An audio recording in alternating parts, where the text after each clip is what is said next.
You stated that you will release the files, all of the files, as it relates to the JFK assassination. The moment you walked back in this office, this desk, this room, your carpet, how'd you feel? Well, it was a lot of work.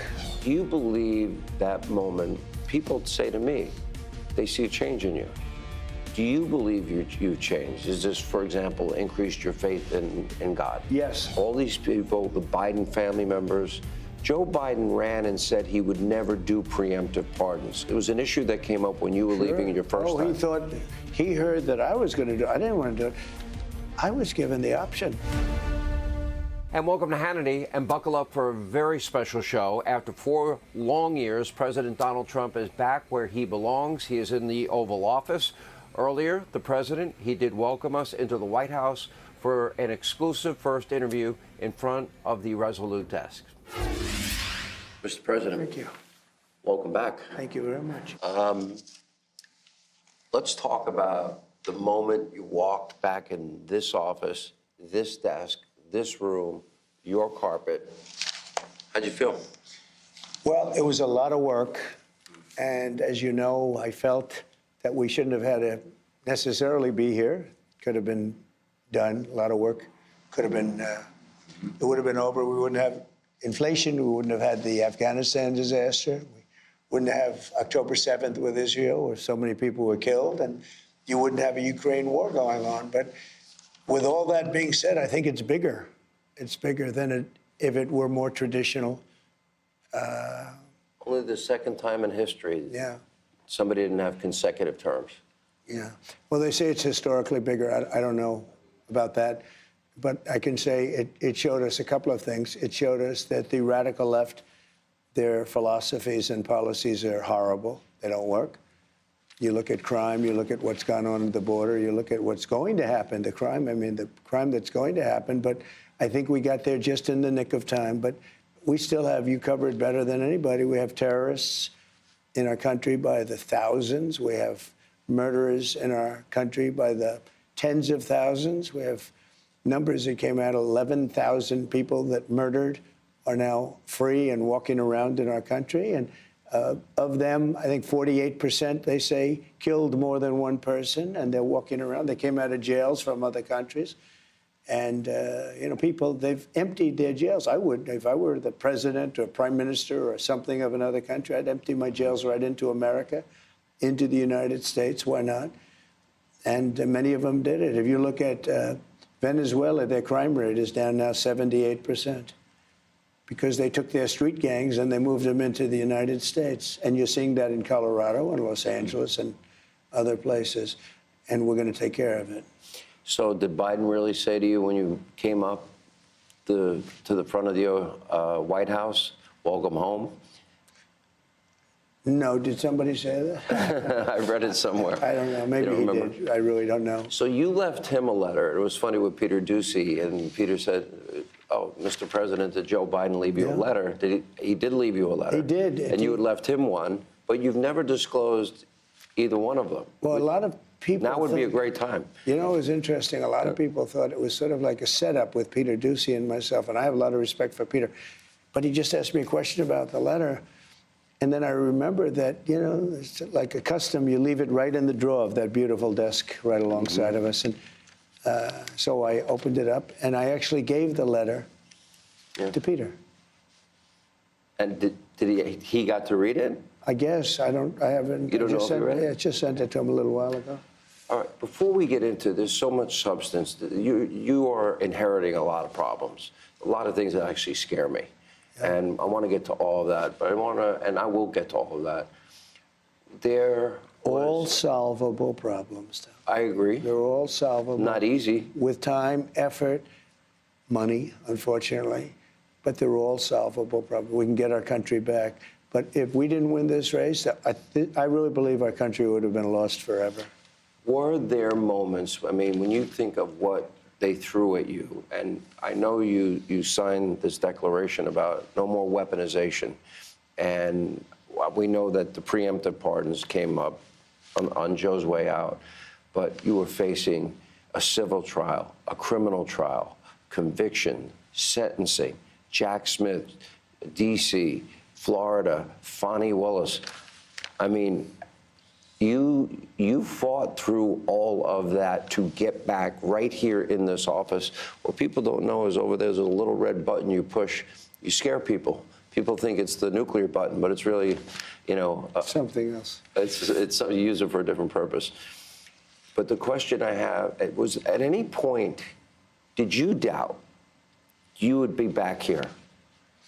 So it's a great question. It's something I don't think about. I never really thought about it. I don't think about, gee, will I be back? I just do it. I get it done. I get things done. I'm good at getting things done, and I set my mind to it. As you know, we had a great election in 2016. I had a much better election in 2020.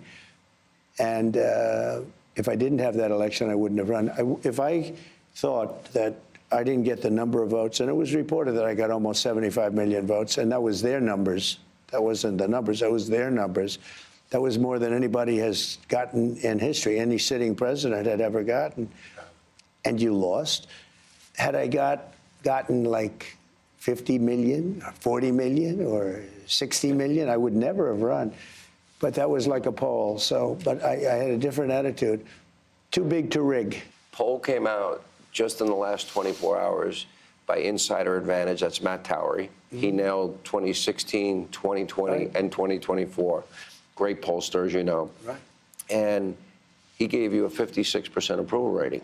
He also said of Congress, and I had a town hall with members of Congress last night, that 70% of respondents want Congress to unite behind your agenda. I watched that show. It was a great show, and you had some great people in the background. Yeah. I know every one of them, and they're really patriots. I just saw the love. You know, as the speaker, who is doing a terrific job, the speaker is answering questions, and I saw the acknowledgement and the love they had. And those are tough people behind him. You know, these are not easy people. There are others that are tougher. I said, well, I don't know. This is a tough group if they want to be. They're not, nobody much tougher. But they're very unified. I think they're going to do a great job. But they have a small majority. You went through over 200 since we've got here, and we have breaking news today that we'll get to in a minute, and especially as it relates to the border and some other issues. But you're going to need to do some of these things legislatively. You will probably play the largest role in uniting them both in the House and Senate. Reconciliation, the Senate has very strict, rules governing how they can do it. Do you, one big beautiful bill, two bills, do you care at this point? I don't care as long as we get to the final answer. I like the concept of the one bill. I guess I said one big beautiful, and that's what everyone faces. Actually, it's sort of a nice sound to it. But I do like that concept. It could be something else. It could be a smaller bill and a big bill. Right. But as long as we get to the right answer. Now, I will say that Los Angeles has changed everything because a lot of money is going to be necessary for Los Angeles. And a lot of people on the other side want that to happen. And North Carolina, too. Fast. Well, they don't care about North Carolina. The Democrats don't care about North Carolina. What they've done with FEMA is so bad. FEMA is a whole other discussion because all it does is complicate everything. FEMA has not done their job for the last 4 years. I had FEMA working really well. We had hurricanes in Florida. We had Alabama tornadoes. But unless you have certain types of leadership, it gets in the way. And FEMA is going to be a whole big discussion very shortly because I'd rather see the states take care of their own problems. If they have a tornado someplace and let that state. Oklahoma is very competent. I love Oklahoma. 77 out of 77 districts. And that's never been done before. I did it 3 times. I mean, think of it, 3 times. Never been done. Ronald Reagan had the record, 56 out of 77. I got 77 out of 77. So you have to love a place like that. I love Oklahoma. But you know what? If they get hit with a tornado or something, let Oklahoma fix it. You don't need. And then the federal government can help them out with the money. The FEMA is getting in the way of everything. And the Democrats actually use FEMA not to help North Carolina. It makes no sense. So I'm stopping on Friday. I'm stopping in North Carolina, first stop, because those people were treated very badly by Democrats. And I'm stopping there. We're going to get that thing straightened out because they're still suffering from a hurricane from months ago. And then I'm going to go to California. Will you meet with Gavin? I don't know. I haven't even thought about it. Look, Gavin's got one thing he can do. He can release the water that comes from the north. There is massive amounts of water, rainwater and mountain water that comes due with the snow, comes down as it melts. There's so much water, they're releasing it into the Pacific Ocean. And I told him, it's a political thing for the Democrats. I don't know. I played the tape. You said it to him in front of him in 2018. I said it to him in front of the media and everything else, and nobody talks about it. The media never picks it up. You put it out. I was so happy to see that tape because some people said, is that possible? They have water coming down from the Pacific Northwest, which is a lot of water. So much water that they'd have to let some of it go at some point.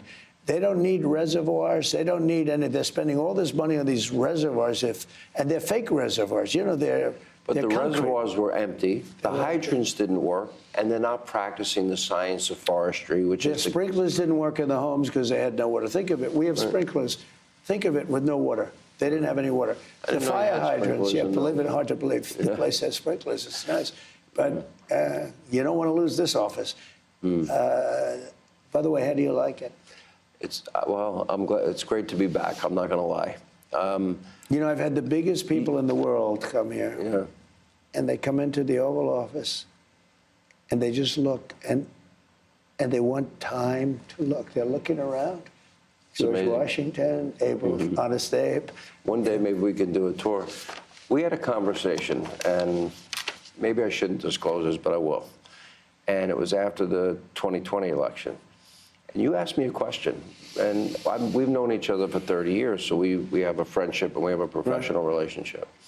And the question you asked me, maybe in the end it will be better that if I came back in 4 years.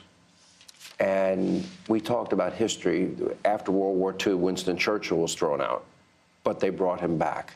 Grover Cleveland is the only other American president that did not serve consecutive terms. And my answer to you was, I thought it would be bigger if you came back. It's turning out to be bigger. And I think one thing is happening is people are learning that they can't govern and that their policies are terrible. I mean, they don't want to see a woman get pummeled by a man in a boxing ring. No. They don't want to see men in women's sports, in other words. They don't want to see them, and they don't want to have transgender for everyone. They don't want a child leave home as a boy and come back 2 days later as a girl. A parent doesn't want to see that. And there are states where that can happen. Oh. They don't want to see taxes go through the roof. Like, this is the only group of people they want to raise your taxes. They say, we want to raise your taxes. You know, if they don't work with us on the Trump tax cuts extending, that would mean it would go back to the taxes. We got the largest tax cut in history. That would mean the taxes would go up more than any tax hike in the history of our country. And normally you'd say, that's got to be the easiest negotiation in history, because if they did that, how could they ever win an election? But they'll fight us on that. They fight us on things. It's incredible. Here, I ran into... They don't use common sense. In my opinion, the Democrats don't use common sense. And common sense won the day in the election. Yeah, but you know the amazing thing? I'm watching now. Now it's time, and, you know, a few months have passed, and the election's over, and you see what happened, and it was a rout. I won all 7 swing states, and we won by millions of votes, the popular vote, millions. And nobody can even believe some of the numbers. And how about with African Americans, with Hispanics, with everything, how well we did? Nobody can believe the numbers. How about with youth? I won youth by 36 points. Now, maybe that's because I went on TikTok. I don't know. But I'm starting to have a very warm spot. TikTok is going to be sold, right? I think TikTok's going to maybe stay around. People like I'll tell you, people want to buy it. People want to buy it. But those that say they know say it's a spying app for the communist Chinese. But you can say that about everything made in China. Look, we have our telephones made in China for the most part.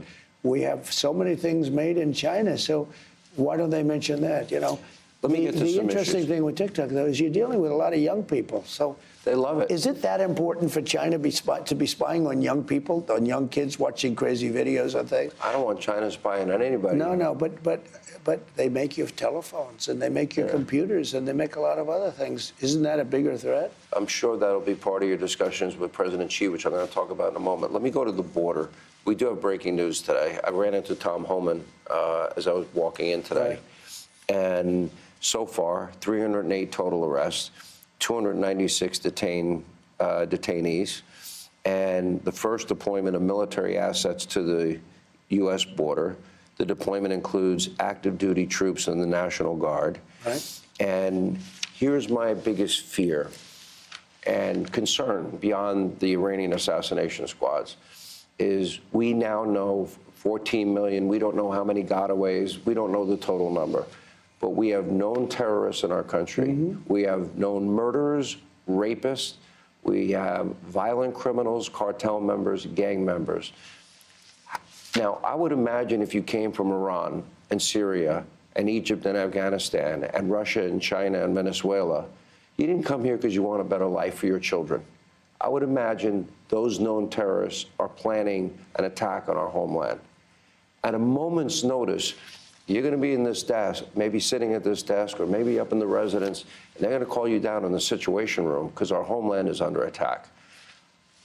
I would like to be wrong, but when you have known terrorists, you have to believe that they are going to attack our homeland. Mm-hmm. That would change their trajectory, that moment of your entire presidency. That has to weigh on you. Yeah, it could be. And I know I've watched you for a lot of years, and you actually make one statement before you say that. You say 100% certain. I do. That's a pretty big statement. And then I say, I pray to God I'm wrong. Yeah, I hope you're wrong, too. And I won't comment, but I tend to agree with you. It depends. We'll see what happens. Look, we have a lot of great people right now, a lot of great people on this situation. This was a gross miscarriage of common sense to allow people to come in. And I believe the number is 21 million people, and a large percentage of them are criminals all over the world. This is not just South America. This isn't, we talk Venezuela. That's a big abuser. But these are countries from Iran, the Syria? Congo, countries that you don't even think of. The Congo has emptied their prisons out into the United States. We're not thinking about the Congo. We're thinking about South America. It's much more than South America. But prisons from all over the world have been emptied out into our country by Biden, allowing it to happen. I don't even know if he knew what the hell was going on. But who would want this? I always say to people, you always like to understand, like in a business here, you want to understand the other side. Why do they want something, et cetera, and you figure it out. And there's usually an answer, almost always. I don't understand, why does somebody want open borders where, and they say the vote. Okay, but I did well with the Hispanic vote. If you're looking at Hispanic, they say they do it because they want to think they're going to stay in power. It's going to be better for Democrats. I don't really believe that. Besides that, they cheat so much, they don't have to do that. They cheat so well. They're very good at cheating. The only thing they're good at really is cheating. But here's the thing I ask. Why would somebody say that open borders are good, where jails and mental institutions from other countries and gang members right off the streets of the toughest cities in the world are being brought to the United States of America and emptied out into our country? Why would anybody that even likes, you don't have to love our country, you have to like it. Why would anybody that likes our country, the Democrats, allow that to happen? And even now, I watch them on television, they're trying to justify it. You can't justify it. The only reason it can be is two reasons. You're stupid, and I don't think they're stupid. I think anybody that cheats that much and that well is not stupid. You're either stupid or you hate the country. Those are the only two reasons. Sean, who would ask for open borders with people pouring in, some of whom, I won't get into it, but you can look at them and you can say, could be trouble, could be trouble. There are people coming in. There are people with gang tattoos on. There are people coming in with tattoos all over their face. Their entire face is covered with tattoos. That identifies Typically, he's not going to be the head of the local bank. Hey, Sean Hannity here. Hey, click here to subscribe to Fox News YouTube page and catch our hottest interviews and most compelling analysis. You will not get it anywhere else.